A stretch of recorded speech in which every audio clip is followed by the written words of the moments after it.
Grand league में वो ज़रूर अपना लक और अपनी टीम दोनों ट्राई करना चाहते हैं, लेकिन 10-15 टीम नहीं, लिमिटेड टीम ट्राई करना चाहते हैं। साथ ही साथ मैं आपको बताने वाला हूं कि वेन्यू की स्टार्ट्स और सिलेक्शन परसेंटेज से आप कैसे ग्रैंड लीग टीम को एकदम परफेक्ट बना सकते हो। उसमें भी आपको 10,000 से लेकर 9,000 रुपए मिलते हैं टॉप 100 वाली पोजीशन में भी आने पर। मैं कहता हूँ 60 रुपए लगाकर अगर 10,000 रुपए मिलने हैं तो ठीक है, तो शायद आप भी ग्रैंड लीग जीतते एक ऐसे सिंपल डिसीजन से। मैं एक एनालिसिस आपके साथ शेयर करना चाहता हूँ जहां पर मैंने स्टडी की 100 grand league winning teams. GL के पीछे लोग पागल हो चुके हैं। 15, 20, 25, 40 टीम लगा रहे हैं, मल्टीपल टीम्स बनाकर मल्टीपल अकाउंट्स लगा रहे हैं उतनी मल्टीपल टीम्स लगाने के लिए ग्रैंड लीग कॉन्टेस्ट में। आपको तो पता ही है ना, एक ग्रैंड लीग कॉन्टेस्ट के पीछे 59 रुपीज खर्च होता है। अब इतनी सारी मल्टीपल टीम्स के पीछे आप सोचो कितना मोटा खर्चा होगा। और ये तो डेली बेसिस पर कर रहे हैं लोग। जिनके पास पैसा है वो तो चलो कर रहे हैं, जिनके पास वो सुख सुविधाएं हैं वो मल्टीपल टीम्स लगाने की, मल्टीपल अकाउंट बनाने की, तो डेफिनेटली वो लोग ये ट्राई कर रहे हैं और थोड़ा बहुत तो कमा ही रहे हैं। और उन 40 टीम में से मैं बोलता हूँ एक टीम भी वो जीत गए ना, तो फिर उनको आगे आने वाले 5-6 महीनों तक ये सेम रूटीन भी फॉलो किया ना, उनके पैसे खत्म नहीं होने वाले, क्योंकि पैसा ही उतना मिलता है फर्स्ट विनर को। अब आज के इस वीडियो में हम वो चीज डिस्कस नहीं करने वाले हैं। ऐसे भी कुछ लोग हैं जिनके पास इतना पैसा नहीं है खर्च करने के लिए। ग्रैंड लीग में वो जरूर अपना लक और अपनी टीम दोनों ट्राई करना चाहते हैं, लेकिन 10-15 टीम नहीं, लिमिटेड टीम ट्राई करना चाहते हैं। तो उन्हीं लोगों को मैं वेलकम करता हूं आज के इस वीडियो में, और हम बात करने वाले हैं ग्रैंड लीग टीम्स में। ठीक है, लिमिटेड टीम्स के साथ आप कैसे ग्रैंड लीग में जीत सकते हो। साथ ही साथ मैं आपको बताने वाला हूं कि वेन्यू की स्टार्ट्स और सिलेक्शन परसेंटेज से आप कैसे आपकी ग्रैंड लीग को, मतलब ग्रैंड लीग टीम को एकदम परफेक्ट बना सकते हो। अब जब मैं ये आपको बोल रहा हूँ कि आप ग्रैंड लीग जीत सकते हो, तो इसका मतलब ये नहीं है आप डेली बेसिस पर 1 करोड़ छापोगे, डेली बेसिस पर आप ग्रैंड लीग जीतोगे। ऐसा बिल्कुल पॉसिबल नहीं है और कभी होने भी नहीं वाला। हाँ, आपकी किस्मत अगर उतनी अच्छी होगी, आपकी टीम अगर परफेक्ट होगी, तो फिर आप शायद 1 साल में, 6 महीने में, या फिर जितना भी टाइम पीरियड ले लो, यहाँ पर टाइम मैटर नहीं करता है। यहाँ पर किस्मत का बहुत बड़ा हाथ है। तो वो जब आपकी चमकेगी, किस्मत चमकेगी, तो आप ग्रैंड लीग जीत जाओगे। ठीक है, बट मैं कहता हूँ आपकी किस्मत के पीछे आपको नहीं रहना है। आपको खुद की टीम्स के ऊपर भरोसा रखना है, आपकी किस्मत के ऊपर नहीं। आपको वो टीम्स इस तरीके से बनानी है ना कि आप एटलीस्ट टॉप 10 में आ जाओ। अब रिसेंटली आईपीएल 2024 में हमने देखा था, शुरुआत के कुछ 10 मैचेस में 1-1 करोड़ बट रहा था, वो भी 11 लकी विनर्स को। शुरुआत की जो टॉप के 11 प्लेयर्स है, फर्स्ट विनर को तो 2 करोड़ मिल रहे थे, उसके बाद जितने भी प्लेयर आ रहे थे उन सभी को 1-1 करोड़ मिल रहा था। अब सोच कर देखो, उन मैचेस में आप टॉप 10 में भी आ जाते तो भी आप 1 करोड़ जीत जाते, करोड़पति बन जाते। ठीक है, बट खैर वो तो चलो मैचेस चली गई, बट फिर भी वो अपॉर्चुनिटी गई नहीं है। और जितनी अमाउंट अभी टॉप 10 को मिल रही है, मैं कहता हूँ टॉप 100 में भी आ जाओ। ठीक है, तो वो अमाउंट भी कंपैरेटिवली बहुत ज्यादा है। टॉप 100 को भी अच्छा खासा पैसा मिलता है। उसमें भी आपको 10,000 से लेकर 9,000 रुपए मिलते हैं टॉप 100 वाली पोजीशन में भी आने पर। ठीक है, मैं कहता हूँ 60 रुपए लगाकर अगर 10,000 रुपए मिलने हैं तो ठीक है, बढ़िया बात है, और ये डेली बेसिस पर हो सकता है। अब जो मैं आपको लिमिटेड टीम्स के बारे में बता रहा था, मतलब कम टीम्स बनाकर आप आपकी जीतने के चांसेस फिक्स कर सकते हो, तो मिनिमम आपको 2 से लेकर 3 टीम्स बनानी पड़ेंगी। ठीक है, डिफरेंट रहेगी, लेकिन एक कंडीशन है इस पर, यहाँ पर जीतने का आपको एनालिसिस बहुत ही डीप करना पड़ेगा, बहुत ज्यादा एनालिसिस करना पड़ेगा। आपकी स्ट्रैटेजी एकदम परफेक्ट होनी चाहिए, और ये सब में मैं आपकी हेल्प करूंगा, टेंशन मत लो। अब ये जो स्ट्रैटेजी है लिमिटेड टीम्स वाली, यहाँ पर आपको क्या करना है, आपको सिलेक्ट करने हैं, आपको पिक करने हैं ऐसे प्लेयर्स जिनको 30% से भी कम लोगों ने पिक किया है। मतलब सिलेक्शन परसेंटेज उस प्लेयर का 30% से कम होना चाहिए। अब जो लोग नए हैं, जिनको सिलेक्शन परसेंटेज क्या होता है नहीं पता, मैं बताता हूँ। मान के चलते हैं 100 लोग एक कॉन्टेस्ट खेल रहे हैं। अब उन 100 लोगों में से अगर 30% से कम लोगों ने उस प्लेयर को ऐड किया है, तो उसका सिलेक्शन रेट 30% से कम रहेगा। समझ गए आप? तो ये रहता है सिलेक्शन परसेंटेज, काफी इजी है। वैसा कैप्टन और वाइस कैप्टन के लिए भी रहता है कि कितने परसेंट लोगों ने इस प्लेयर को कैप्टन बनाया और कितने परसेंट लोगों ने इस प्लेयर को वाइस कैप्टन बनाया। अब आप जो ये टीम बनाने वाले हो, इसमें आपका 30% से कम सिलेक्शन परसेंटेज वाला प्लेयर होना बहुत जरूरी है। ये कम सिलेक्शन वाले प्लेयर जो होते हैं ना, ये आपके बहुत काम आते हैं और थोड़े रिस्की रहते हैं, लेकिन फायदा भी आपका वहां पर होता है। अब ये चीज मैं आपको एक एग्जांपल के साथ, रीसेंट एग्जांपल के साथ प्रूव करके बताता हूँ। आईपीएल 2024 में जीटी का सबसे पहला मैच जो हुआ था, आपको याद है, एमआई के अगेंस्ट हुआ था। वो मैच कहां पर हुआ था?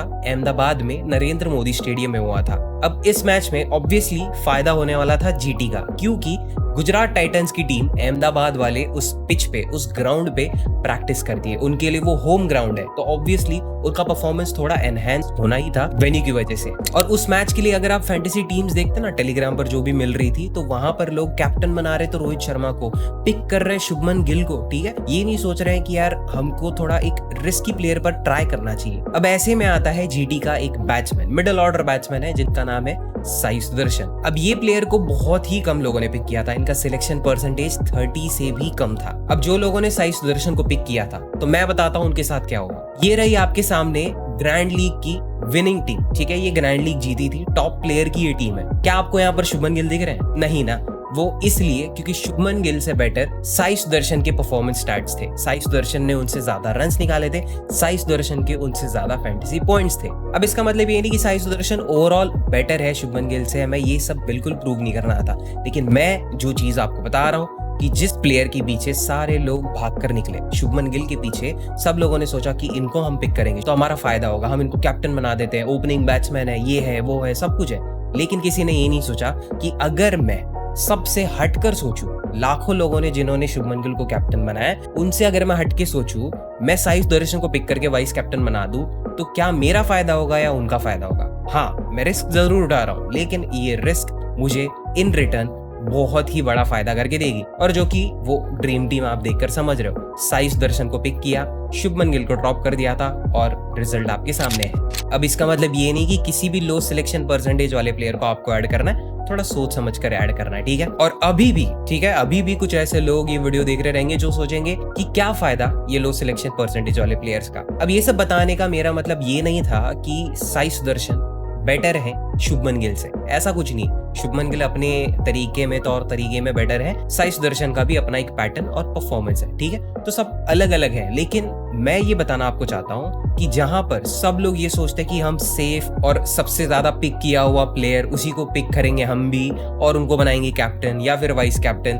तो वहां पर आप शायद गलत हो जाते हो। सब एक ही प्लेयर के पीछे भागते हैं, ठीक है। लेकिन अगर आप थोड़ा हट के सोचते, थोड़ा अलग सोचते, तो शायद आप भी ग्रैंड लीग जीतते एक ऐसे सिंपल डिसीजन से। ग्रैंड लीग तो नहीं जीतते भाई, लेकिन कितने पॉइंट से आप आगे निकल जाते।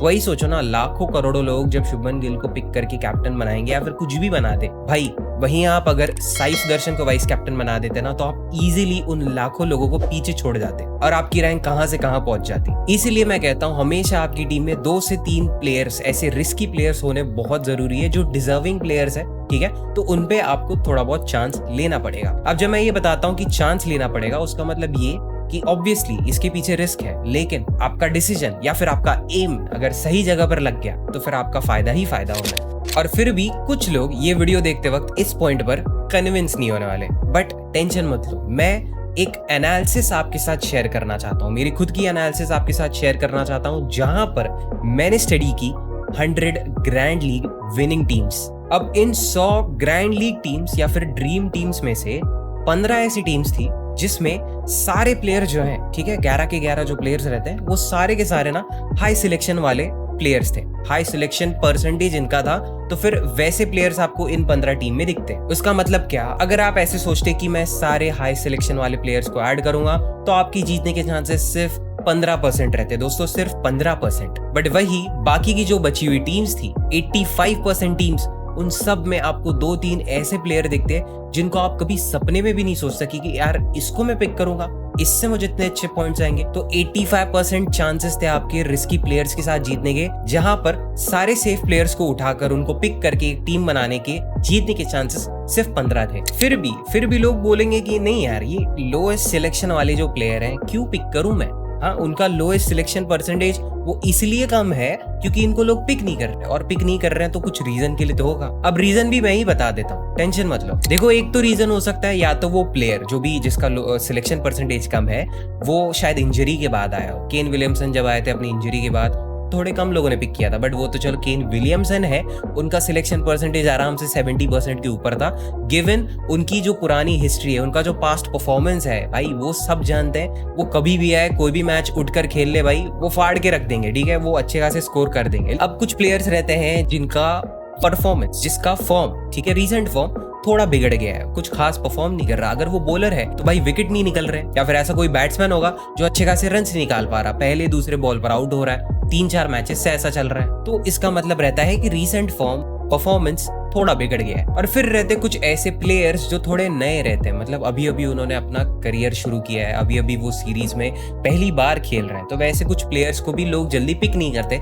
जब तक वो प्लेयर कुछ अच्छा खासा परफॉर्मेंस डिलीवर नहीं करता 1-2 मैचेस में। तो ये कुछ रीजंस रहते हैं जिनकी वजह से एक प्लेयर का सिलेक्शन परसेंटेज कम रहता है। अब आपको यही रीजंस समझने पड़ेंगे, ठीक है। आपको ये डिटरमाइन करना पड़ेगा कि कौन सा वो रीजन है जिसकी वजह से ये प्लेयर पिक नहीं हो रहा। मैं आपकी हेल्प करता हूँ ये चीज सुलझाने में। अगर प्लेयर इंजरी के बाद आया है तो चांसेस बहुत होंगे उस प्लेयर के थोड़े आराम से खेलने के। वो अपनी बॉडी को पुश नहीं करेगा जिस तरीके से उसे करना चाहिए था, जिस तरीके से उसको अपना परफॉर्मेंस देना था, मतलब 101% वो नहीं डिलीवर कर पाएगा। तो मैं आपको सजेस्ट करूंगा आप इस प्लेयर को अवॉइड ही करो। और अगर कोई प्लेयर नया है तो सबसे पहले आपको चेक करना है कि अपोनेंट टीम में कौन से प्लेयर्स हैं। अपोनेंट टीम में अगर आपको सारे एक्सपीरियंस, सारे डोमिनेटिंग प्लेयर्स दिखते हैं तो फिर ये नया प्लेयर ऑब्वियसली अंडर प्रेशर आके परफॉर्म नहीं करने वाला और बेसिकली आपको कुछ फैंटेसी पॉइंट्स नहीं मिलने वाले। और अगर किसी प्लेयर का फॉर्म खराब है तो उसका वो रीसेंट फॉर्म आप चेक करो, कितने मैचेस के लिए कंटिन्यू हो रहा है। 3 मैचेस के लिए, 4 मैचेस के लिए, 3 से ज्यादा मैचेस के लिए अगर आपको कंटिन्यूअसली उसका परफॉर्मेंस बहुत ही खराब दिख रहा है तो उसको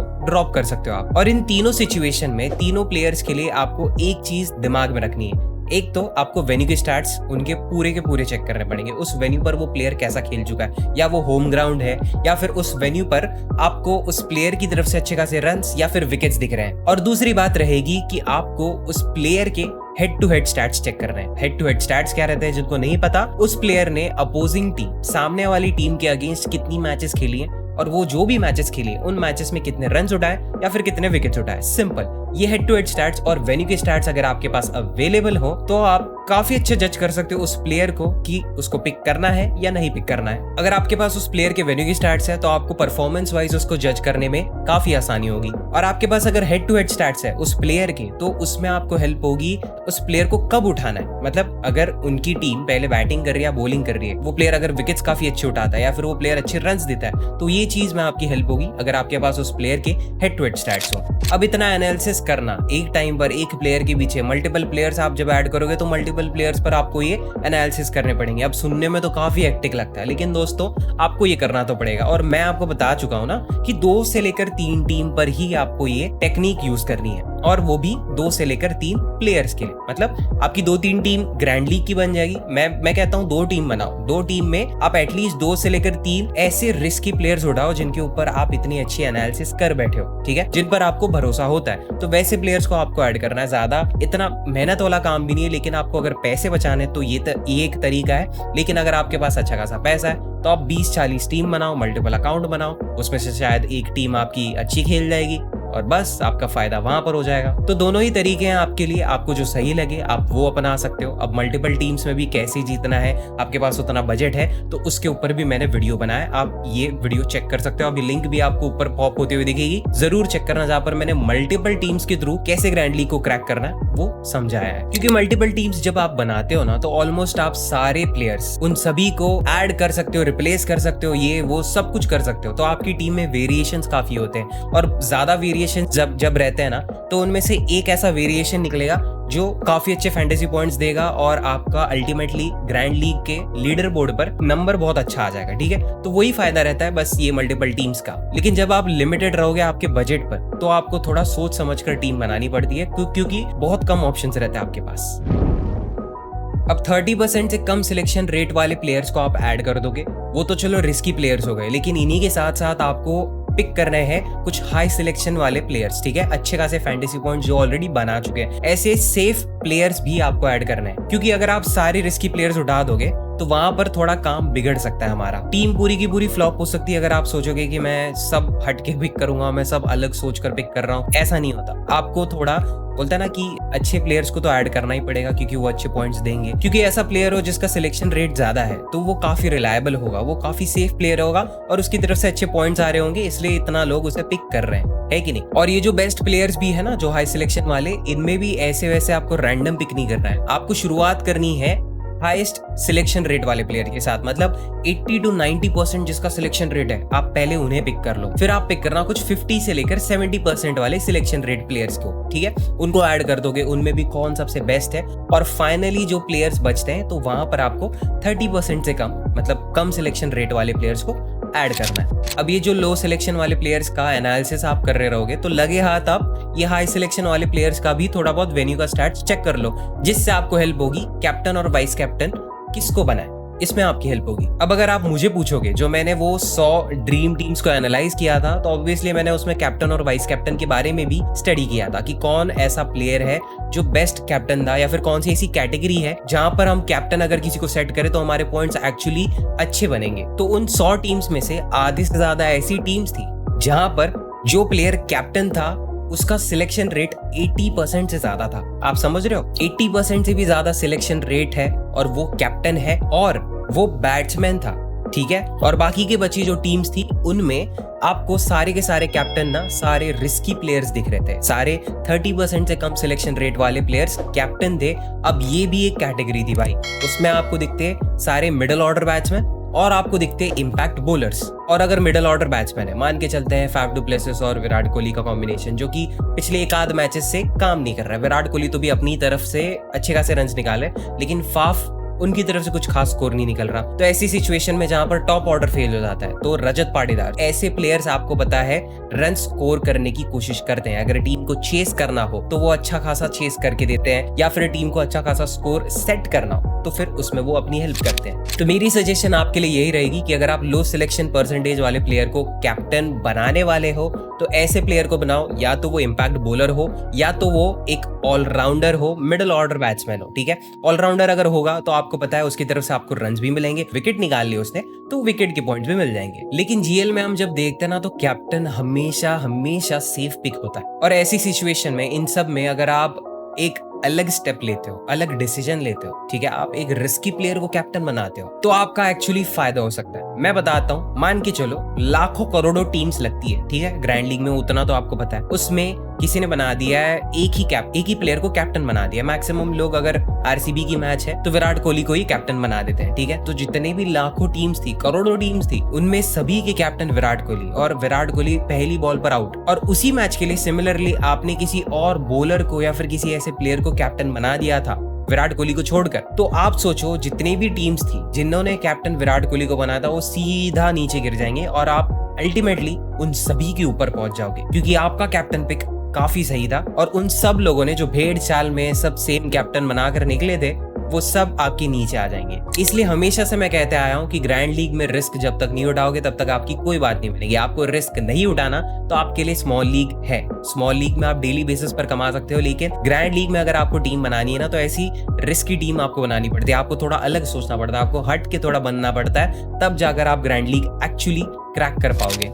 फाइनली मैं यही कहना चाहूंगा, लोएस्ट सिलेक्शन वाले प्लेयर को अगर आप कैप्टन बनाते हो तो इतना भी बुरा डिसीजन नहीं है, बट इतना एक ध्यान में रखना कि आपकी जो भी टीम है उसमें अच्छे खासे प्लेयर्स आप एनालाइज करके बना रहे हो, ठीक है। जो लो सिलेक्शन वाले भी है ऐसे ही अंधाधुन नहीं पिक करना है और अंधाधुन आपको कैप्टन नहीं बनाना है उनको, ठीक है। पूरा चेक करो, venue stats, head to head stats, जो भी मैंने आपको पहले बताया वो सब फॉलो कर लिया, आपको पूरी तसल्ली हो गई है प्लेयर के बारे में, तब जाकर ये डिसीजन लो कैप्टन बनाने का और पिक करने का, ठीक है। ये हो गया, फिर बैठ कर रिलैक्स करो और मैच देखो। रिजल्ट अपने आप आपको बता देगा कि आपका वो डिसीजन, आपकी एनालिसिस, वो सब मेहनत सही थी या गलत हो गई। तो अगली बार फिर से आपको ट्राई करना है या नहीं करना है, सिंपल सी बात है, ठीक है। तो ये सब टेक्निक अगर आप यूज करते हो तो आप डेफिनेटली टॉप 100 में तो जरूर आओगे, ठीक है। टॉप 10 में आ गए तो अच्छी बात है, बहुत अच्छी बात है। और अगर टॉप 1 विनर हो गए तो फिर तो भाई पार्टी दे देना फैंटेसी एम्परर को, और क्या। वीडियो अगर आपको पसंद आया दोस्तों तो एक लाइक आपकी तरफ से मैं अप्रिशिएट करूंगा, और सब्सक्राइब कर सकते हो आप अगर आपको ऐसे ही मल्टीपल